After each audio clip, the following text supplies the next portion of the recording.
ছোট ক্ষতি নেই আকাশ তো বড়, নীড় ছোট ক্ষতি নেই আকাশ তো বড়। হিমন বলা কামর অজানার আহ্বানে চঞ্চল পাখা মেলে ধরো। নীড় ছোট ক্ষতি নেই আকাশ তো বড়।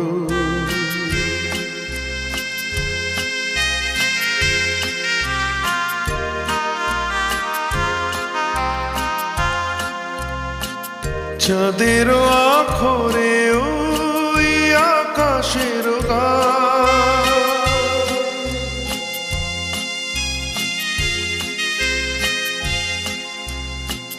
চাঁদের